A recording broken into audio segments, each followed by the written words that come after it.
पंजाब में रहने वाली एक लड़की की शादी होती है। शादी होने के बाद ये लड़की अपने पति को पाकर बहुत खुश थी, क्योंकि इसे अपने सपनों का राजकुमार मिला था।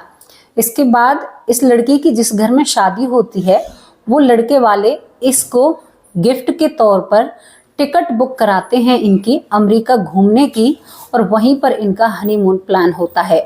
दोस्तों, ये लड़की बहुत ही ज़्यादा खुश होती है। बहुत खुशियों के साथ एक पोटली लेकर अपने ससुराल पहुंचती है और वहां पर ये उस परिवार से मिलती है। 2-4 दिन उस परिवार में रहने के बाद एक हंसी खुशी जिंदगी की तरह अमेरिका की तरफ, अपनी तरफ, मतलब जहां पर वो घूमने के लिए जा रहे थे वहां पर घूमने के लिए चल देते हैं। जब ये वहां पर घूमने के लिए जाते हैं तो एक आधे दिन तो ये लड़की वहां पर घूमती है, फिरती है, लेकिन उसके बाद एक दिन अपने आप को कमरे में बंद कर लेती है। अब पति बाहर से दरवाजे को खटखटा रहा है, लेकिन पत्नी दरवाजा नहीं खोलती है। कहती है कि तुम यहाँ से चले जाओ, तुम तो मुझे मार दोगे। जो मुझे बचपन से दिखाई दे रहा था वो आज समझ में आया है। तुम मेरे पति हो और तुम मुझे मार दोगे। अब 4 दिन पहले जिस लड़की से शादी हुई है, अब वो आपसे ऐसा कहे तो फिर आपको कैसा लगेगा? एक झटका सा लगता है कि भाई कोई ऐसा कैसे कर सकता है? किसी लड़की को किसी का पति कैसे नई नई शादी होने के बाद कैसे मार सकता है? क्यों मार सकता है? भाई बहुत सवाल जन्म लेते हैं। दोस्तों, यही सब कुछ चल रहा था। बड़ी मुश्किलों के साथ वो पति दरवाजा खुलवाता है और दरवाजा खुलवाने के बाद अपनी पत्नी को गले लगाता है और कहता है कि तुम्हें क्या हुआ? क्या तुम किसी चीज से डर चुकी हो? तो वो लड़की जोर जोर से रोने लगती है और कहने लगती है कि मैं यहाँ पर आने के बाद ये चीजें, मुझे ऐसा लग रहा है कि मेरे सामने दोबारा आ रही हैं। चीजें मैंने पहले भी महसूस करी हैं और मेरे जो बचपन से जो चीजें मुझे परेशान कर रही हैं वो यहाँ पर सारी बिल्कुल सामने आ चुकी हैं। मेरे पति ने मुझे मार दिया था इसी शहर में और यहीं पर। दोस्तों, पति हैरान हो जाता है कि मैंने तो आज तक तुम्हें हाथ नहीं लगाया, तुम इतनी समझदार होकर और तुम्हारी शादी हुई है, तुम ऐसी बातें कैसे कर सकती हो? तो यहाँ पर वो महिला फूट फूट कर रोने लगती है और अपने पति को ऐसी बातों को बताती है जिन्हें सुनकर वो पति भी हैरान हो जाता है और उसे अपने कानों पर विश्वास नहीं होता। तो दोस्तों, आज तक हम जो स्टोरी लेकर आए थे वो सभी उन बच्चों की हुआ करती थी जिनको 2 से 3 साल की उम्र में अपने बीते जन्म की यादें गर्भ से पैदा होते हैं, जब से ही उनको यादें रहती हैं। लेकिन आज की स्टोरी में एक लड़की अपने पिछले जन्म की बातों को अपने घर वालों से राज रखती है। वो हमेशा डरती है। जब भी वो सोती है, हर खिड़की, हर दरवाजे को 2-2 बार चेक करती है कि कहीं मैंने इनको खुला तो नहीं छोड़ दिया, कहीं ये लोग मुझे मार तो नहीं देंगे। आखिर एक छोटी बच्ची के दिमाग में ऐसे ख्यालात क्यों आते हैं? अब इस क्यों पर जाएं, क्यों आते हैं, तो फिर उनका कहां पर जवाब मिला और परिवार वालों ने जवाब ढूंढने की कोशिश क्यों नहीं की? दोस्तों, घूम फिर कर ये क्यों ही आ जाता है। अब चलिए आपको इस रोमांचक सी स्टोरी की तरफ लेकर चलते हैं। और आज यहाँ पर जब शादी होने के बाद एक महिला अपने दिल की सच्चाई बताती है, एक लड़की। तो चलिए दोस्तों, कहानी की तरफ चलते हैं। कहानी की शुरुआत होती है गुरुलिन नाम की लड़की जो पंजाब के एक गांव में रहती है। गुरुलिन बचपन से ही बहुत ही ज्यादा खूबसूरत थी, गोल मटोल और गोरी चिट्टी, मतलब इसका पहनावा और ये सबसे हटके थी। ये बहुत खूबसूरत होती है, मानो कि इसे हम टच करेंगे तो इसको मतलब ये मैला हो जाएगा, यानी गंदा हो जाएगा। इस तरह की इसके शरीर की बनावट शायद भगवान ने रची थी। गुरुलिन जिस घर में पैदा हुई थी वहां पर माँ बाप बहुत प्यार करते हैं, लेकिन बेटियों के ऊपर बंदिश उस घर में बहुत ज्यादा होती है। इसी वजह से हम आपको इस परिवार का पता, नाम और गांव नहीं बता रहे हैं। इसी वजह से यहाँ पर बेटियों पर बंदिश होती हैं, ये गुरुलिन ने साफ साफ शब्दों में कहा है। अब गुरुलिन धीरे धीरे बड़ी होती है, लेकिन वो सबसे अलग रहती है, किसी के साथ नहीं रहती है। बचपन से ही उसने अपना व्यवहार सबसे अलग कर लिया था। और एक सपना उसे जो रोज आया करता कि सपने में कोई तकिया लेकर उसकी तरफ आ रहा है और उसके जो कमरे का दरवाजा है वो खुला हुआ है और वो उसके चेहरे पर तकिया रख रहा है। जब ये सपना गुरुलिन देखती है तो वो डर कर उठकर बैठी हो जाती है। कई बार उसके साथ ऐसा हुआ है। ये सपना भी उसके साथ बड़ा हो रहा था, यानी कि सपना समय के साथ बंद नहीं हो रहा था, सपना और अपना विकराल रूप लेता है। गुरुलिन देखती है सपने में कि वो एक यहाँ पे क्या बोलते हैं उसको, टॉप और स्कर्ट में अपने आप को देखती है, ब्राउन कलर की अपने आप पर चप्पल देखती है और वो अपनी माँ के पास भागकर जा रही है। लेकिन जहां पर वो भाग रही है, सपने में जहां पर वो भाग रही है, ऐसी चीज उसने, ऐसी घर यहाँ पर आज तक नहीं देखे हैं, क्योंकि वो घर लकड़ी का था और जिस घर में गुरुलिन रहती है ये बिल्कुल सीमेंट और ईंट से बना हुआ था। तो कई सारी बातें थी जो यहाँ पर मैच नहीं हो रही थी। तो शायद कहीं ना कहीं गुरुलिन इन बातों को अपने मन के अंदर दबाती रहती है। माँ बाप का इतना सपोर्ट नहीं मिलता है और सोचती रहती है कि शायद ये मेरे दिमाग की बनावट है जैसे ही वो बड़ी होती है। इन बातों पर वो ध्यान नहीं देती है, लेकिन वो सपना और वो बेचैनी और वो यादें आज अब उसको जगते हुए भी ये चीजें महसूस होने लगी थी। इसके बाद गुरुलिन की एक लड़के से शादी होती है। लड़का बहुत विदेशों में नौकरी करने वाला था और लड़का बहुत रिच फैमिली से होता है। गुरुलिन अब एक दिन कॉलेज जा रही होती है और कॉलेज में वो लड़का इस लड़की को देखता है। वो अपने कहीं काम से जाता हुआ होता है। जो गुरुलिन की खूबसूरती थी वो लड़का उसी पर फिदा हो जाता है और कहता है कि अब तो चाहे कुछ भी हो जाए, इस लड़की का पता निकालना है। दोस्तों, ये इस तरह की शादी होती है। गुरुलिन बहुत गरीब परिवार से होती है, लेकिन जब उसे पता चलता है कि ये लड़का खुद अपनी माँ को घर से भेजता है, इसका पता निकलवाता है, क्योंकि ये लड़का विदेश से आया था उसी दिन और परिवार बहुत अच्छा होता है। माँ बाप ने कहा था कि जिससे तू कहेगा उससे तेरी शादी कर देंगे। तो यहाँ पर गुरुलिन का हाथ मांगा जाता है उसके परिवार से। परिवार हैरान हो जाता है। एक पल में बेटी पर भी हाथ उठाया जाता है कि भाई तुमने ऐसा चक्कर चलाया, ऐसे कैसे ही रिश्ता हमारे घर आ सकता है। तो गुरुलिन एक पल के लिए अपने पति से नाराज भी हो जाती है उस समय और एकदम से धमका कर मारती है इस लड़के को। कहती है कि मैं तो इसको जानती भी नहीं हूँ, कौन है ये और मेरे घर क्यों आए हो? क्या मेरी मुसीबतों को बढ़ाने के लिए तुम मेरे घर पर आए हो? मैं इसे जानती भी नहीं हूँ, मुझे नहीं पता ये मेरा हाथ क्यों मांग रहा है। तो यहाँ पर ये लड़का इनके घर के हालात को समझ चुका था। जब उसके सामने सारी बातें हो जाती हैं तो ये लड़का सभी के सामने हाथ जोड़कर खड़ा हो जाता है और कहता है कि गुरुलिन ने मुझसे कुछ भी नहीं कहा है, गुरुलिन ने तो मुझे देखा भी नहीं है, मैंने ही इसको देखकर पसंद किया है। और यहाँ पर गुरुलिन के पिता से कहता है कि पापे जी, मुझे आपकी बेटी बहुत पसंद है। मैं भी एक पंजाबी परिवार से ही हूँ, लेकिन हम थोड़े से बाहर रहते हैं। मैं यहाँ कर गुजर रहा था तो मुझे आपकी बेटी एक नज़र में ही पसंद आ गई थी। गुरुलिन से कोई पूछता ही नहीं है, उसकी पसंद नापसंद कोई मायने नहीं रखती है। इसके बाद क्या होता है कि गुरुलिन बड़े गुस्से में उससे शादी करती है। शादी होने के बाद इनकी शादी बहुत धूमधाम से होती है और एक बहुत बड़ी जगह इनके लिए बुक की जाती है, क्योंकि भाई एक ऐसा लड़का इससे शादी कर रहा था। अब गुरुलिन भी इसको अपनी किस्मत मानकर और सोचती है कि शायद मैं परियों के देश जा रही हूँ या मेरी किस्मत बहुत अच्छी है, जो बचपन से चीज़ें मुझे मिलनी चाहिए थी वो नहीं मिली। शायद इसको अपना नसीब मानते हुए उस लड़के से शादी कर लेती है। शादी होने के बाद गुरुलिन अपने ससुराल जाती है। वहाँ का घर देखकर इसकी आंखें फटी रह जाती हैं कि मैंने कभी सपने में भी नहीं सोचा था कि मैं एक इतने अमीर खानदान में आऊंगी। वहाँ पर जाते ही जो गुरुलिन के सास ससुर बनते हैं वो इनको अमेरिका घूमने की टिकट देते हैं। जब गुरुलिन को अमेरिका घूमने की टिकट मिल जाती है तो वो हैरान हो जाती है कि इतना भी पैसा लोगों के पास होता है, क्योंकि उसने पहली बार ऐसा सब कुछ देखा था। वो एक बहुत नॉर्मल और आम से परिवार से होती है। गुरुलिन और उसके पति की शादी और शादी के बाद अब ये अमेरिका चले जाते हैं। लेकिन जैसे ही ये अमेरिका जाती है, रास्ते में ही इसको सपने घेरने लगते हैं, यादें घेरने लगती हैं। अब उस जमीन पर उतरते ही गुरुलिन जो होती है वो उसको एक अजीब सा और डर बढ़ जाता है। जो बचपन से डर सता रहा था, जो वो खिड़की दरवाजों को बंद किया करती, अब ये डर और बढ़ने लगता है। लेकिन वो नहीं चाहती कि उसकी शादीशुदा जिंदगी में कोई भी ऐसी दिक्कत आए। इसी वजह से वो इन सब चीजों को अपने पति से छुपाते हुए आगे चल रही थी। आपको पता है हनीमून पर क्या होता है, उसके बाद दोनों एक दूसरे के रंग में रंग जाते हैं। लेकिन दोस्तों, इसके बाद जब 2 दिन बीतते हैं तो इसका पति कुछ काम से होटल से बाहर जाता है।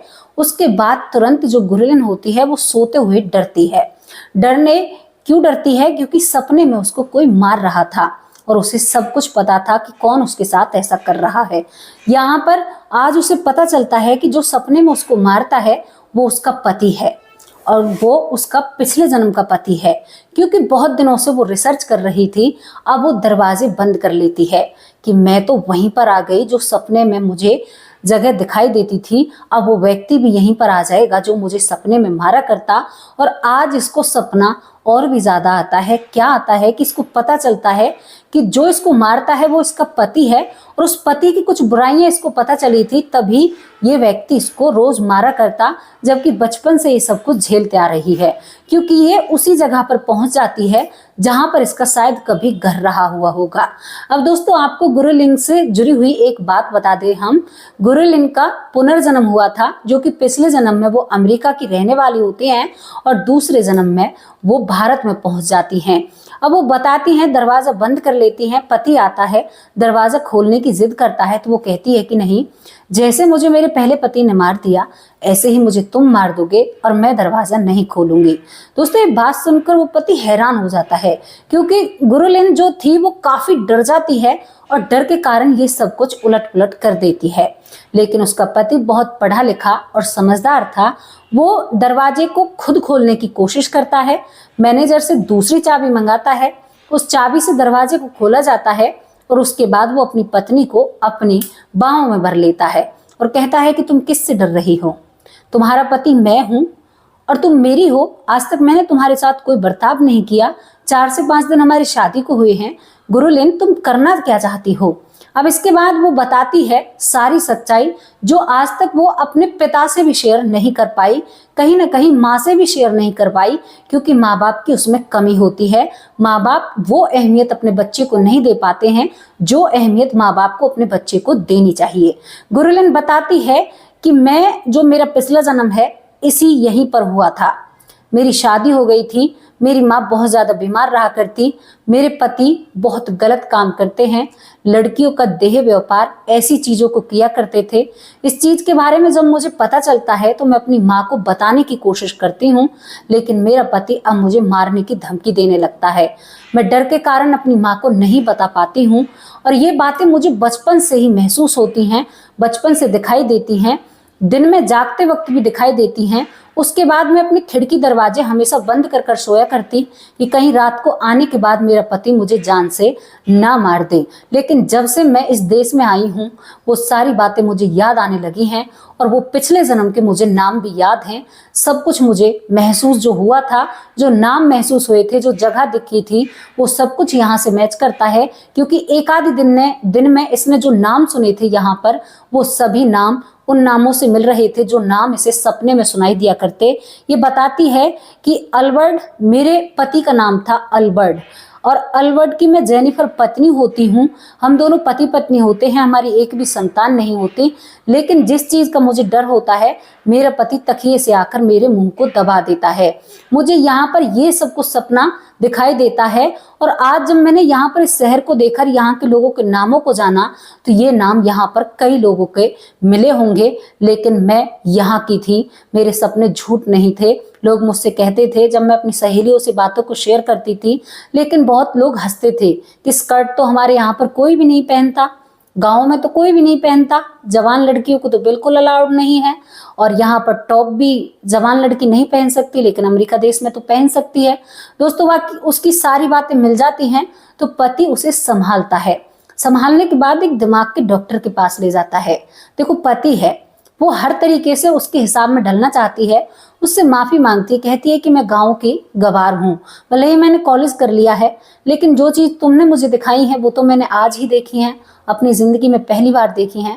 मुझे माफ करना, मैं अपनी शादीशुदा जिंदगी में आग नहीं लगाना चाहती। मैंने सुना है गाँव में अगर बहू ऐसे काम करेगी तो पति उसे नहीं रखता है।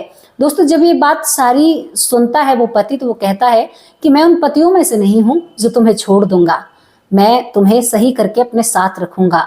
लेकिन कहीं ना कहीं दर्शा रहा था, जो गुरुलिन थी उसका यहाँ पर पुनर्जन्म हुआ था भारत में। वो सारे सबूत देती है, लेकिन अब पति कहता है कि ठीक है, तुम जो कह रही हो वो सत्य है, लेकिन उन गड़े मुर्दों को उखाड़ने से क्या फायदा।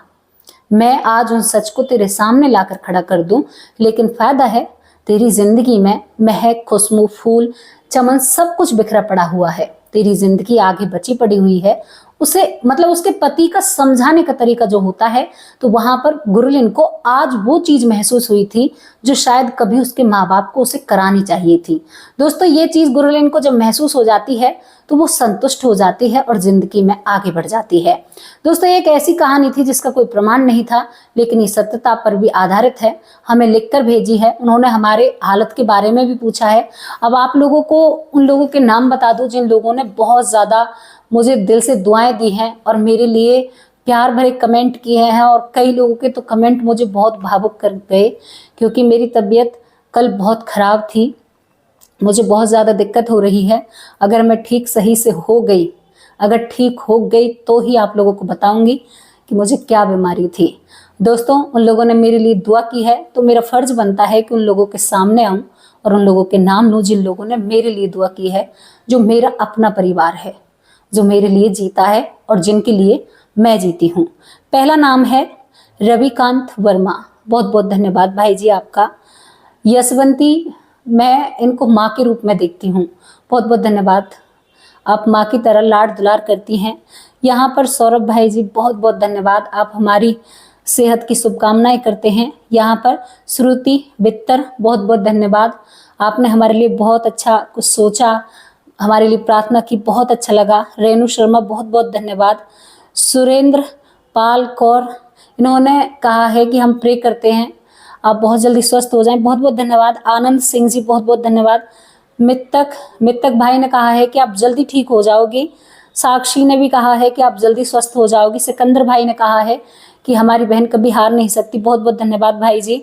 यहाँ पर जेपी सिंह भाई जी ने कहा है कि आप जल्दी ठीक हो जाओगी, मैं दुआ करता हूँ, प्रार्थना करता हूँ, बहुत बहुत धन्यवाद भाई। आप जैसे भाइयों की प्रार्थना और बहनों की प्रार्थना रही तो मुझे क्या हो सकता है, मैं आप लोगों के सामने जरूर आऊँगी, क्योंकि मेरा मन नहीं लगता आप लोगों से बात करे बिना। यहाँ पर रविंद्र सिंह जी बहुत बहुत धन्यवाद। अखिलेश कुमार सिन्हा जी बहुत बहुत धन्यवाद, इन्होंने हमारे लिए प्रार्थना की। तुलसी शर्मा ने हमारे लिए प्रार्थना की। केवी लामा ने हमारे लिए प्रार्थना की। विपिन कुशवाहा ने भी हमारे लिए प्रार्थना की, बहुत बहुत धन्यवाद आपका। राव मोहम्मद याशीन पाकिस्तान से, इन भाई ने हमारे लिए दुआ की, बहुत बहुत धन्यवाद आपका, जो इतना प्यार देते हैं लोग। विपिन डिडा, ये भाई मुझे आपका नाम समझ में नहीं आया, विपिन डिडारिया, बहुत बहुत धन्यवाद आपका। यहाँ पर दोस्तों पीहू अहला, जो हमारी जानी मानी ऐसी हस्ती हैं जो हमारी वीडियो को डलते ही कमेंट करती हैं, सबसे पहला कमेंट उनका होता है। यहाँ पर सुहेश वर्दी, बहुत बहुत धन्यवाद सुहेश वर्दी जी, तहे दिल से आपका शुक्रिया अदा करते हैं, आपको हमारी सेहत की कामनाएं हैं। देवेंद्र सिंह जी बहुत बहुत धन्यवाद आपका, आपने भी हमारे लिए दुआ की है। यहाँ पर सरदार शर्मा दिल्ली से, बहुत बहुत धन्यवाद भाई जी, आपका तहे दिल से शुक्रिया अदा करते हैं कि आप हमारे लिए इतना अच्छा सोचते हैं। सुनीता देवी जी बहुत बहुत धन्यवाद आपका। एलेक्स शर्मा जी बहुत बहुत धन्यवाद, तहे दिल से शुक्रिया अदा करते हैं। यहाँ पर विक्की चौधरी जी बहुत बहुत धन्यवाद। आशा जी तहे दिल से आपका शुक्रिया अदा करते हैं, आपने हमारे लिए कामना की है। ऐसा भी हो सकता है, इनकी आईडी है, नाम नहीं पता, लेकिन इन्होंने बहुत अच्छी कामना हमारे लिए की है और हमसे कहा है। मीना सिंह जी बहुत बहुत धन्यवाद। सुधीर राठी तहे दिल से शुक्रिया अदा करते हैं। उर्मिला खड़का बहुत बहुत धन्यवाद। ललिता यादव हमारी बहन जो हरियाणा से हैं, बहुत अच्छा प्यार भरा कमेंट करती हैं।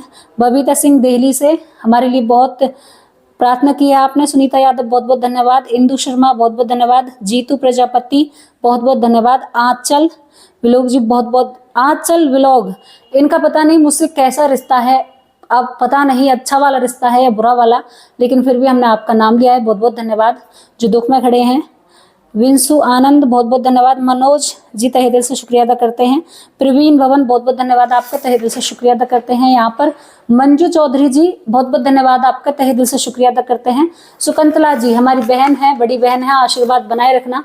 आप लोग इतना प्यार देते हो ना कि सच में ही आप लोगों से दूर नहीं रहा जाता, वरना आज एक ही वीडियो डली है, माफ़ करना उसके लिए, लेकिन सेहत ज़रूरी है और आज मुझे थोड़ा सा आराम भी है, तभी सोचा कि सभी को खबर तो दे दूं।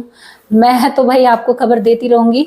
अब आप लोगों से विदा लेने का भी वक्त आ चुका है, मेरा भी थोड़ा टाइम पास हो गया और आप लोगों से भी जानकारी हो गई।